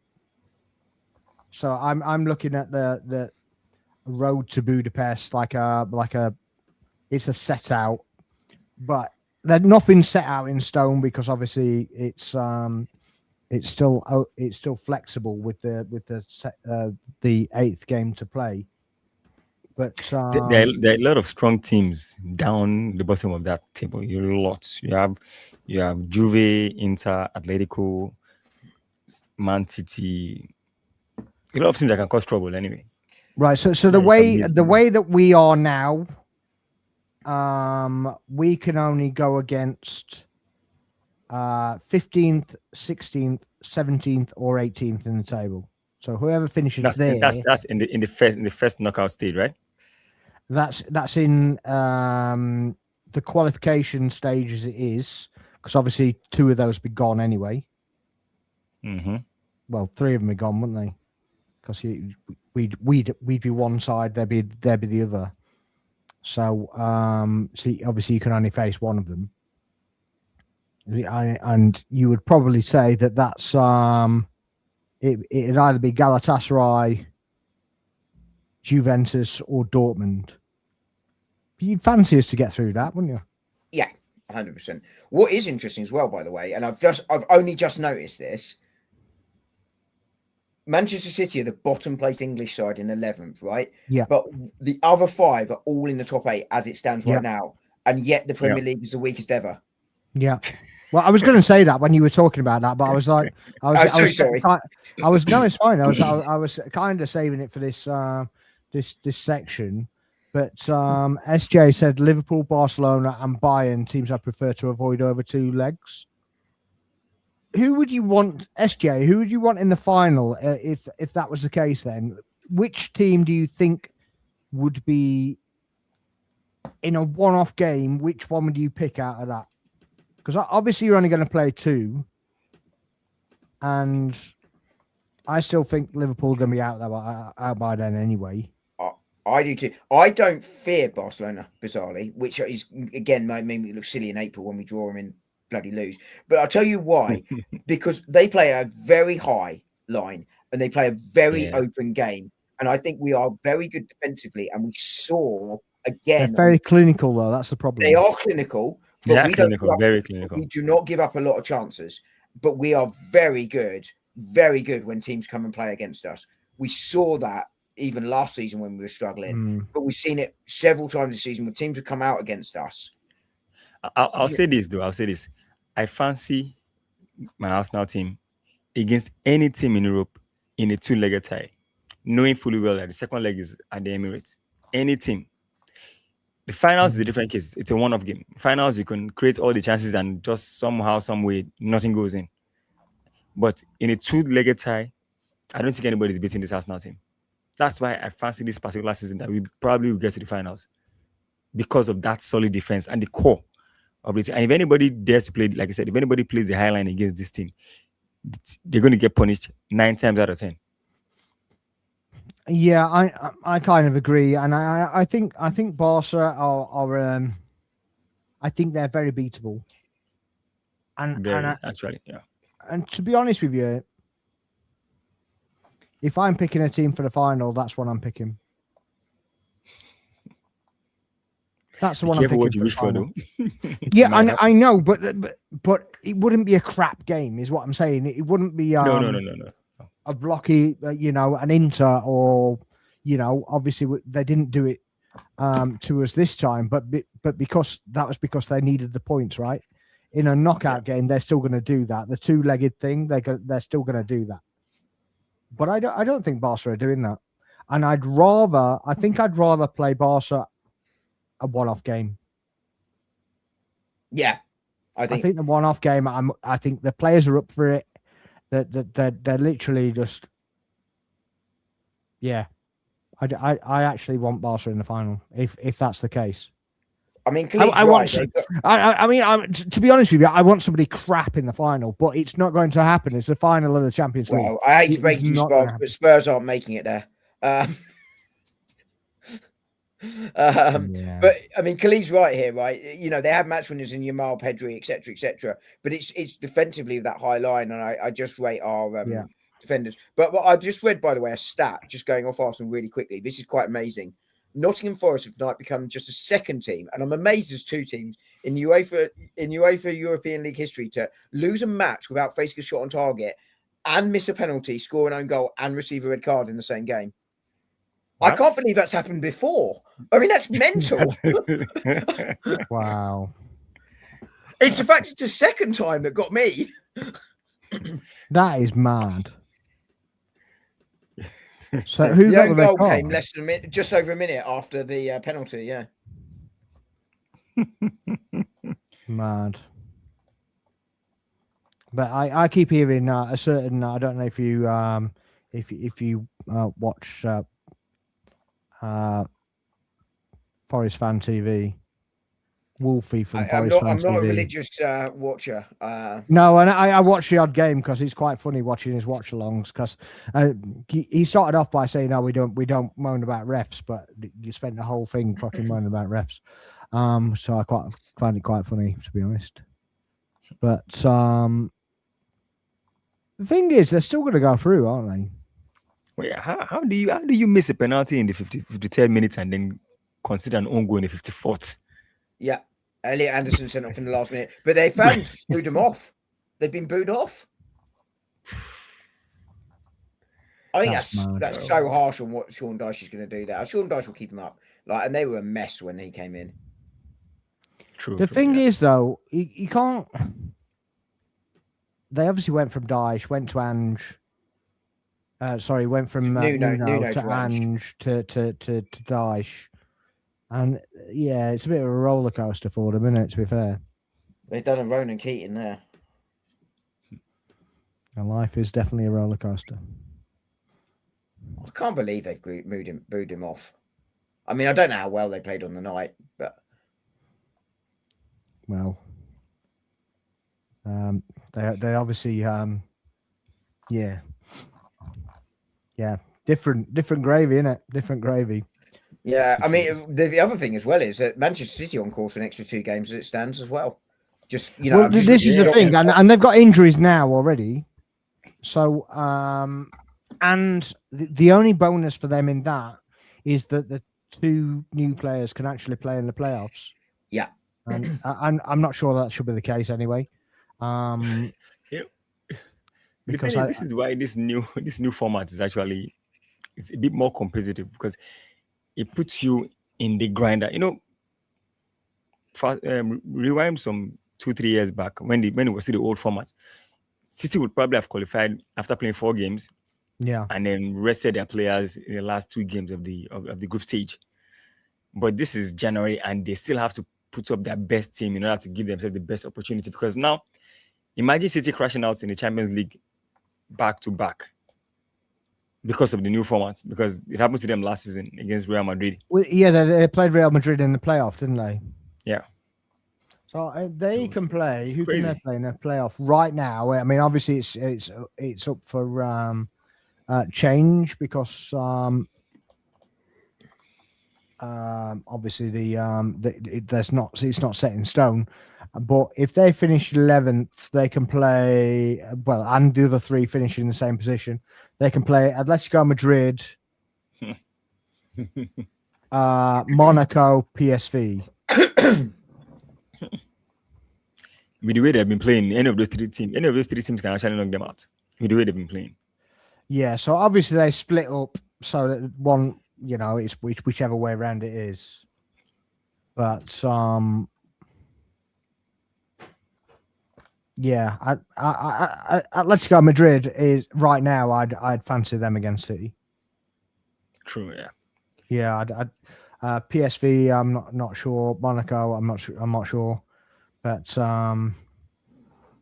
yeah, it's still got to finish. It'd be surprised if PSV beat him, wouldn't it?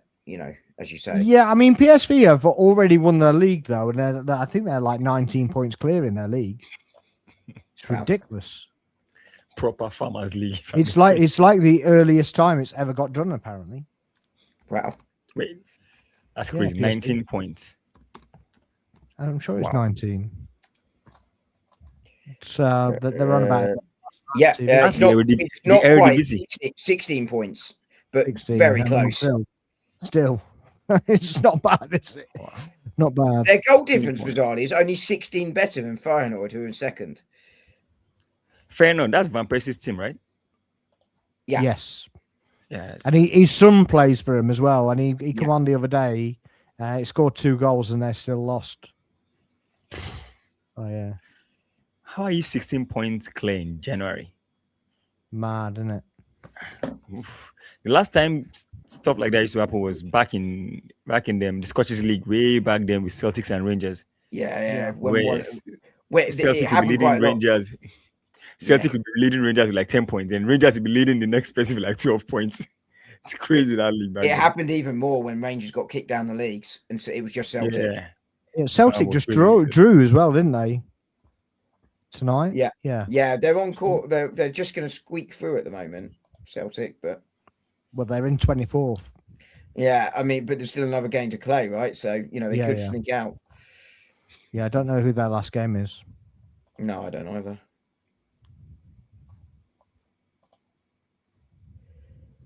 Oh, excuse me, sorry.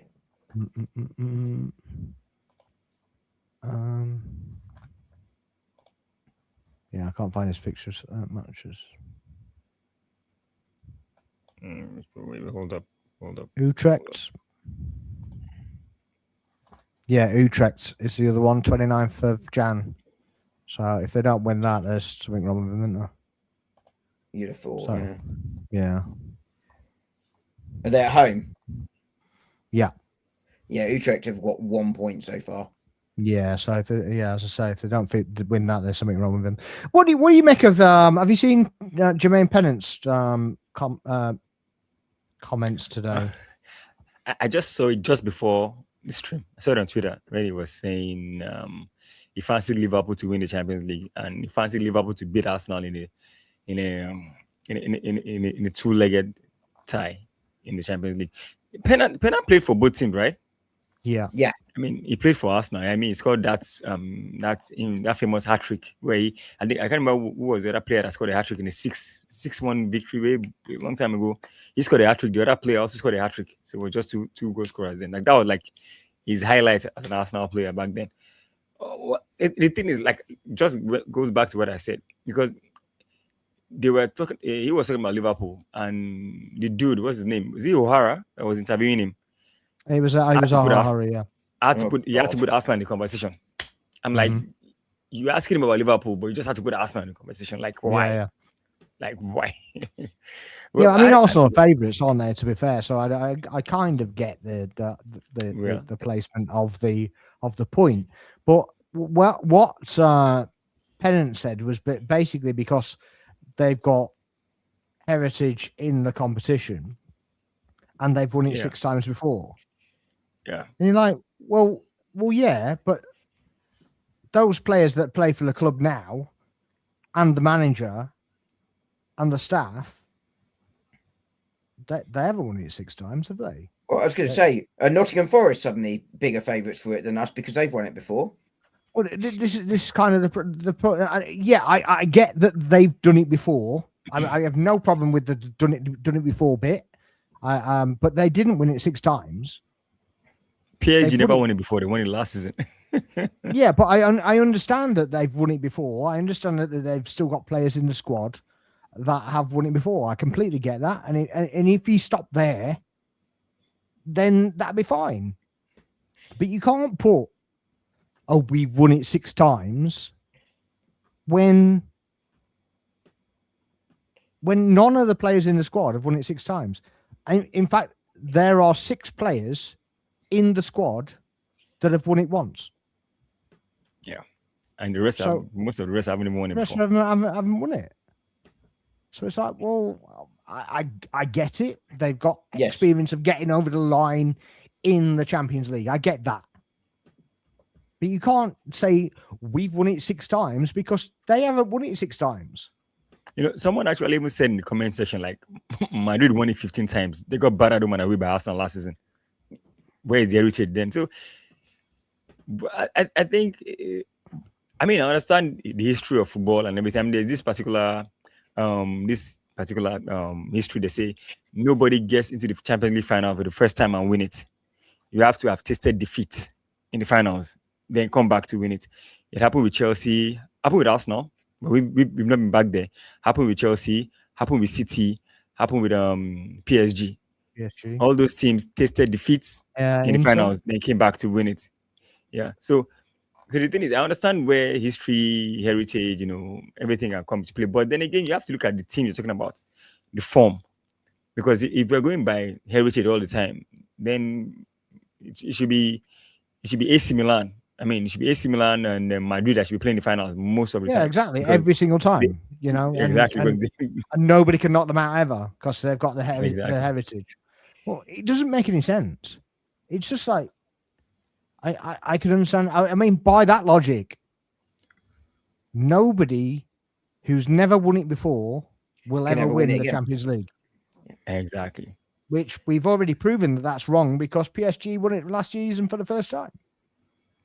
Yeah, as you say, experience helps. It really does, right? But it doesn't, to your point, it doesn't mean you're definitely going to win it again, right?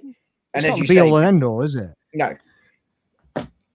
By the way, I didn't realise Celtic had a man sent off in the 34th minute tonight. By the way, no, I didn't look at it, to be honest. I just saw the result.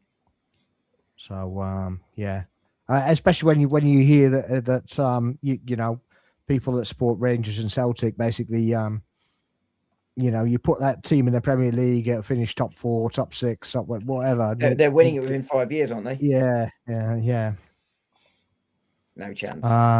Heritage doesn't stop us from beating Real Madrid. You have to keep knocking on the door. Look how long it took City and PSG. Exactly. I mean, to be honest, when you hear City fans, you think they've won 10 times, to be honest with you.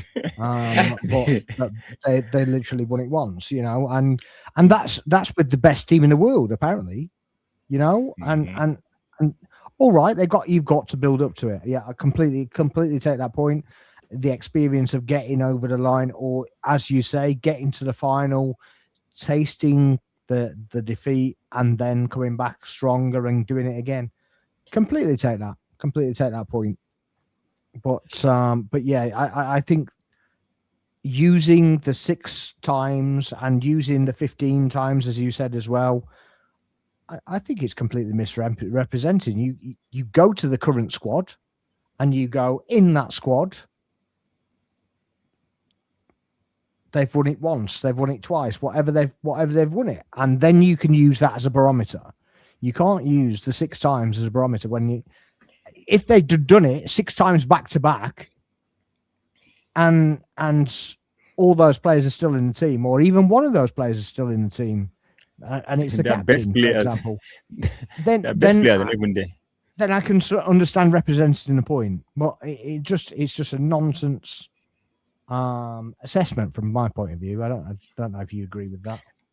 It boils down to the fact that this present Arsenal team hasn't won any major silverware. That's why, like you said, just win it. So, imagine if Arteta had won the league once in the last couple of seasons and maybe won an FA Cup.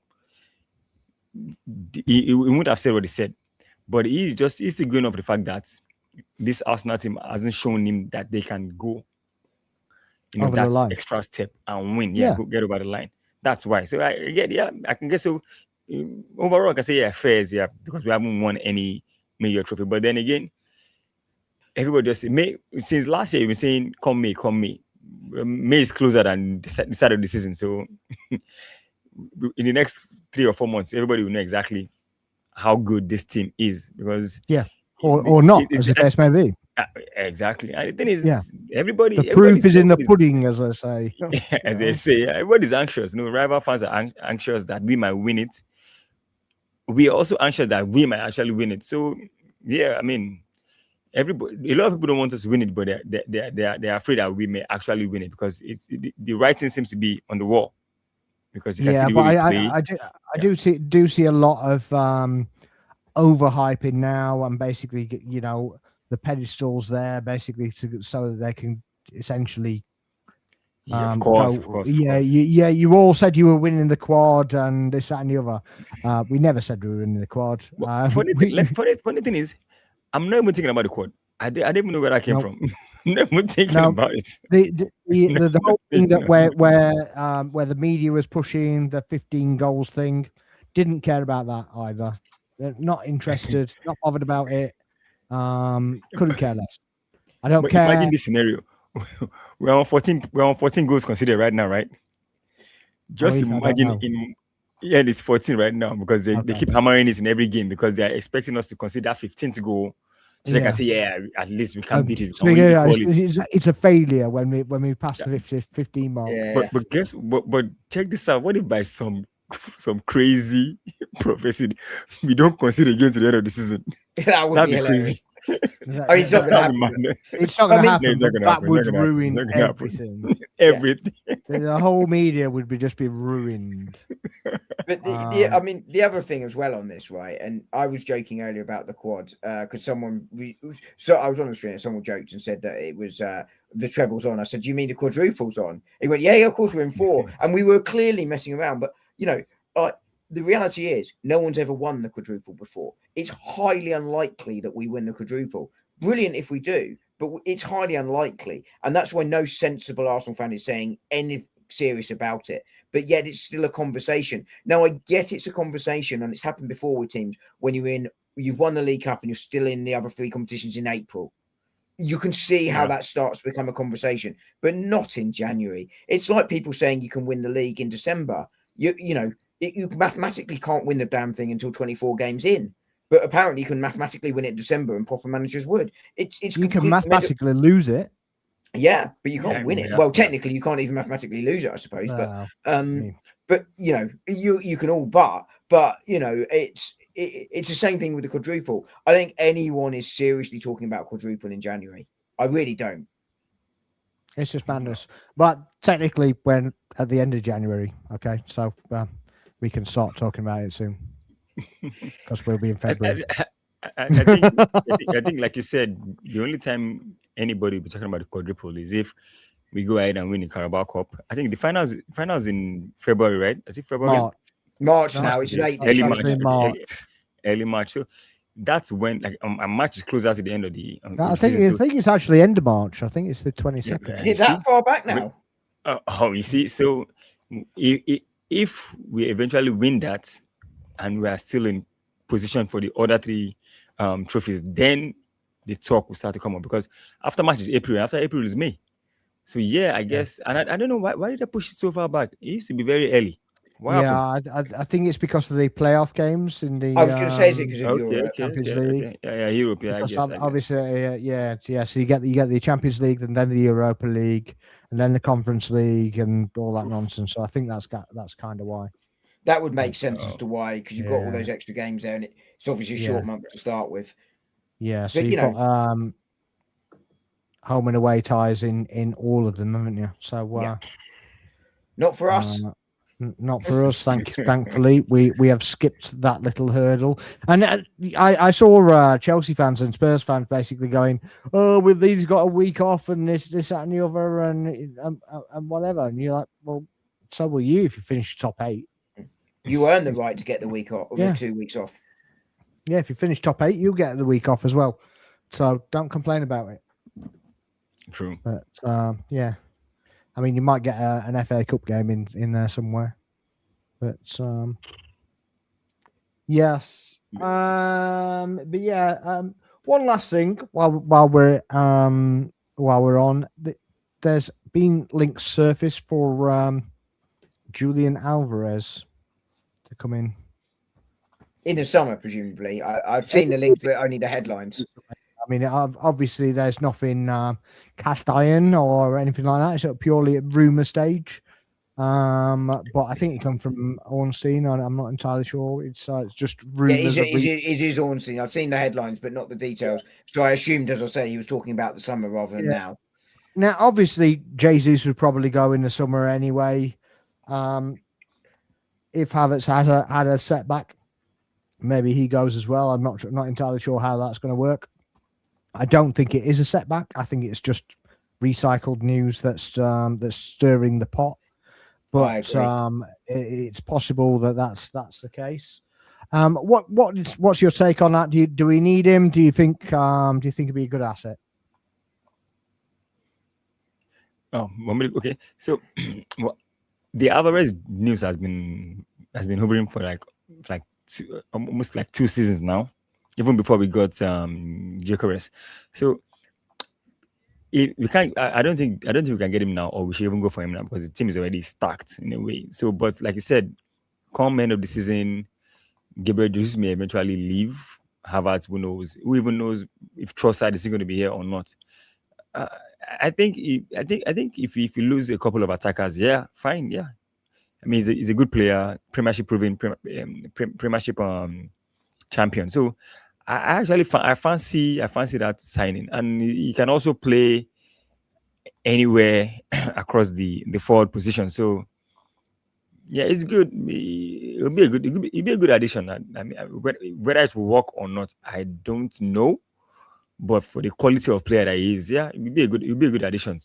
Given the fact that some of these other players that we have now may be leaving the club at the end of the season.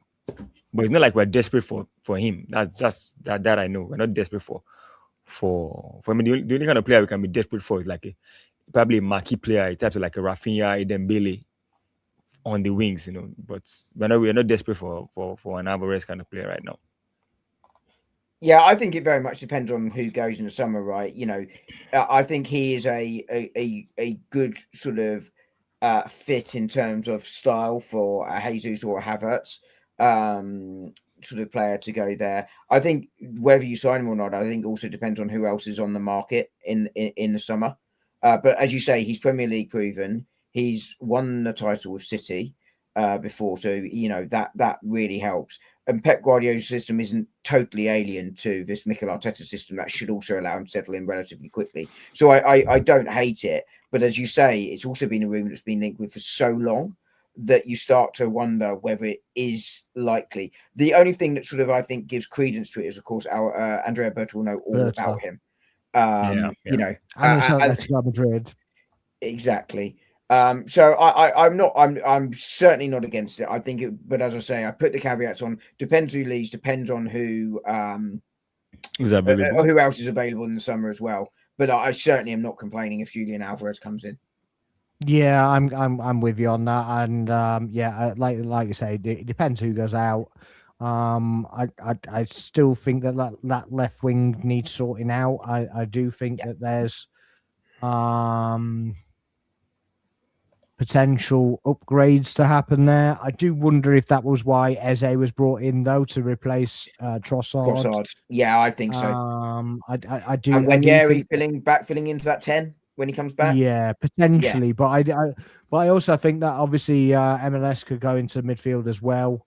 Probably in the 8 kind of role, 6 to 8 role. Maybe that's. He's going to be the backup, and that was the idea of getting Norgard.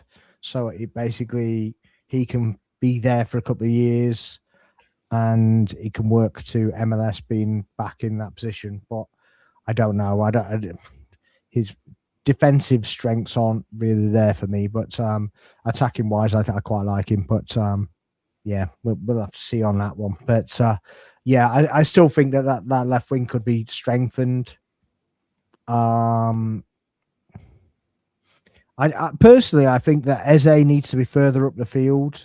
I think against Inter, he showed a bit of frailties being further back and not having somebody there to protect him. So I just think that he, a lot of loose balls and anything that kind of did break away and come towards us, it was kind of through slack play from that point of view. Maybe that's kind of part of the he takes more risks than anybody else and loses the ball accordingly. Yeah. That's just the only reason from my point of view, thinking about what Arteta does, he'd want him higher up the field to kind of protect him against losing a ball and kind of breakaways. I also think it suits where he played at Palace as well. It's more similar. I know he played slightly inside, but essentially that's the kind of role he played at Palace. I think it's his best position. I think I think exactly the same as you. I think he's that natural replace for Leandro Trossard, who I think will move on in the season. But if you ask me what is my top priority for this summer, and we're way off it, and I'm going to enjoy the rest of the season first, it would be that left wing. It is possibly, unless you move Miles Lewis-Skelly to midfield, another central midfield option in there. And I could see a world where Norgard moves on this summer. That doesn't make him a bad signing, by the way. Moreno moves to the 6, although I think to label him a defensive midfielder is lazy and incorrect. Miles Lewis-Skelly moves into the 8, and you bring in a left back or a left centre back if you want to move Hincapié to left back. But Hincapié would be a better fit at left back if you've got Eza on the left wing, because he goes outside, whereas Miles Lewis-Skelly comes inside. So that kind of all starts to make sense there. So that kind of would be my priorities. But I do think if Jesus moves on, and I think that likely, I know there's talk of a new contract, I think that unlikely for many reasons, and certainly wouldn't be something I'd be looking at until the end of the season, then someone like Julian Alvarez coming in is a good fit. Again, he's versatile to play, as you rightly say, to across a few positions. That helps when you've got 3 strikers in the squad, which is essentially what we would have. But you're right, Sparks. The top priority is that left wing position. Do you guys think we'd lose anybody? Do you think anybody would just give up the ghost and move on if and when we won something? Do you think that the players would be happy staying on for to try and defend it? Should we win it? We put the caveat there, because obviously we haven't won anything yet, and we don't think we have. I'm just asking the question: do you think that anybody has kind of been holding on until they lift the trophy, so they can say, "Yeah, that's me. I'm off." I've been thinking about this. I think that most of the players will want to stay because you're seeing lots of minutes for lots of players. The exception might be Norgard, who's being linked with Ajax, I think. I don't think that's going to happen in January unless a replacement comes in. I think that's I'll be stunned if that happens unless Arsenal. It's not happening in January. No, I agree, and I don't think he wants to leave either. By the way, but I think it's completely made up, complete fabricated story. That is. I agree entirely. I really do. But I could see in the summer him maybe go, do you know what? I've achieved my goal. I played for a top side. I've won things there. I now want to go and play again regularly. I could see that. But I think in the summer, I think it all depends on the opportunity there. Martinelli, if Bayern Munich, for instance, said, do you know what? We want you to come and be our starting winger. He might look to it. But I don't see anyone going, I have to leave. I don't. No. I think they'd be delighted we've won the league, and I think that most, if not all, of those players are getting the game time they probably were expecting. What I could see is Arsenal saying, "We've got this really good offer for you, and we're accepting it." And I think there are a few players that fall into that category. Possibly Norgard for what we were just talking about there with Miles Lewis-Skelly potentially, but I think Ben White falls into that category because of the injury history. Good players he's been. Martinelli, Trossard both fall into that category. I think they're probably the only ones at this point. Yeah. T, do you agree? I'm more concerned if I know it's highly unlikely, but if we don't win, I believe that if this team, if they win, they'll be motivated to defend it. But if we don't win, and that's the conversation I'm more concerned about, because if we don't win, how many days will I be like, we've been at this thing for like 3-4 years, nothing to show for it. But if we win, which I believe a lot of us here believe that we will win, I'm sure that they're going to stay. And if we do the double, I'm pretty sure that a lot of them will not want to move anymore. I mean, we know someone like Saka is here to stay.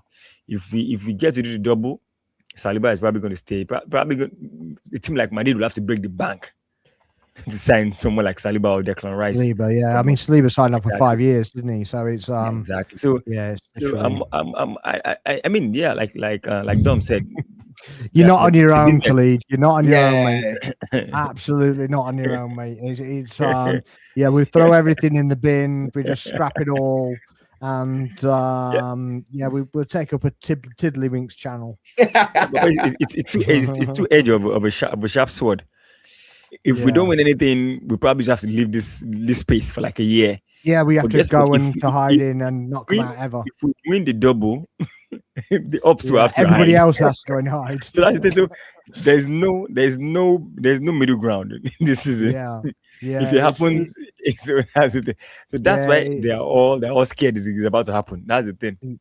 yeah. So It's I'm not either we're going concerned. into hibernation or we're coming out to Or play. exactly. So I'm like I said, I'm just concerned about the guys that might want to leave if we don't like. But if you do, Yeah, like Dom said, it's a business. I mean, let's not forget that we are fans, but it's a business. So if somebody comes in like say what 60 for Martinelli or someone like Ben White come with 50 million for Ben White, definitely it's a business. If you see that there's an opportunity to make money there, the club might decide to sell. So that's Dom said it. He said it quite aptly, put it quite aptly. Like if we win this trophy that we hope to win this season, and some teams come for some of our players, I mean, we know nobody's coming for Saka, nobody's coming for Declan Rice, nobody's coming for Saliba. Gyökeres just came in, so nobody's coming for him also. So some of those players like Trossard, Martinelli, what's it called, Ben White and the likes. Yeah, it's possible because the business is the business, and the business is to make money. So if there's good money for some of those players, the club might decide to sell. Yeah, sure. I think you're exactly right, T. The concern is if you don't win it, but I genuinely don't believe we're going to be in that world come the end of the season. I do think Saliba at some point will go, but I don't think it'll be instantly. No. Yeah, absolutely touching everything, Sparks. Well, not everything. It's a PG show. not everything. Not everything. No. Knock on wood. Absolutely. Knock on wood, but not that wood. Yes. I'm glad you went there. I showed some self-restraint. Yeah, for once. Yeah, believe me, it took every fibre of my being. every being to get there. All right, guys. Appreciate you being on as usual. Guys, thanks for being in, watching the show. Please make sure you're liking, subscribing to the channel. I'll put in the comments as well these two guys' channels. I'll remember to put in the description for the next show as well, so that they're all there. Yeah, we'll see you next time. We're going to be back. When's our game? Midweek, Wednesday, isn't it? Wednesday. Yeah. I really need to plan that better. Because obviously when it's Tuesday, then I have to move the show to a Monday and then do it that way. But it's Karat, isn't it, this week? So it is Karat. Yeah, I might actually go into that. And the Tuesday we're going. The following Tuesday we're going to the League Cup anyway. So we'll do the show Monday. Okay. Yeah. Okay. That's proper thrown me off, right? I know, but it was quite fun. I mean, it's the. Have you seen where the account has come from?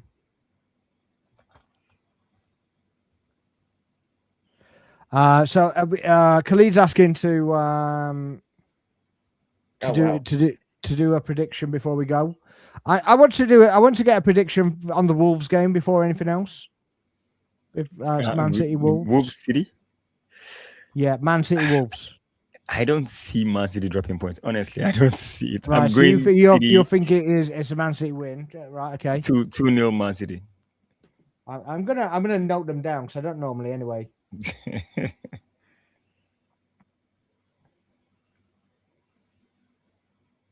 What are you going? If this was at Wolves, I might do a Khalid and back them, but I think at Manchester City in such a poor run of form, I think they do have to get a win at some point, and it does seem like the most likely. So I'm going to go Manchester City 2, Wolves 0-2. But I'll tell you what, and this is a pun intended, if Manchester City were to lose that, I Pep Guardiola would be under serious pressure. And the City fans might be calling for him to be thrown to the Wolves. I think they already are. Some already are, to be fair. Yeah, some fans are actually calling for the axe. Yeah, for sure. Yeah, I'm going for a 1-1. But I really, really, really, really hope you're right. Yeah. Yeah, Khalid's gone a 3-1 City. So I see it, but I'm completely open to thing it. We're not going to do full predictions tonight because we're running out of time and my cat's hungry. But yeah, for the Man U game, Arsenal Man U, what are you going to see? Arsenal Man U. Honestly, I think we might batter them. I'm going for like 3-1. Honestly, 3-1 Arsenal. Okay. Yeah. What are you going, Dom? T, have we just gone? Did you go 2-0 for City against Wolves? Yeah. Oh God, because I also think it's going to be. I've said 2-1 earlier, but I really think it could be 3-1. But I'm going to go 2-1 just so we're not the same. But I'm not stunned if it's 3-1. Don't be surprised if my actual preview says 3-1. Okay. I'm going 2-1 as well. So I think we win 2-1. Actually, I'm going to change that because I just don't want to be the same. So I'm going to go 2-0. Okay. I'm going to go 2-0. I was toying with the 2. 1-0, but they'll celebrate like they lost the last time. So I hope we batter them. I couldn't care less, to be honest. It will mean we got 6 points out of them. And they contributed to the title win. So, yeah, so I don't really care, to be honest. That's where we are. But anyway, I'll take the 3 points in every game and run for the rest of the season. 1-0, I don't care. Every game, I'll take it. Oh, absolutely. I completely agree with you. But yeah, thanks for everybody joining the show. Please make sure you're liking, subscribing, sharing. Pop any comments down there, and we'll get to them on the rerun. And yeah, we'll hopefully see you next time. We're back on Tuesday, obviously after the Man United game. Yeah, thanks to you guys for being on the show, and yeah, we'll see you next time. Good night.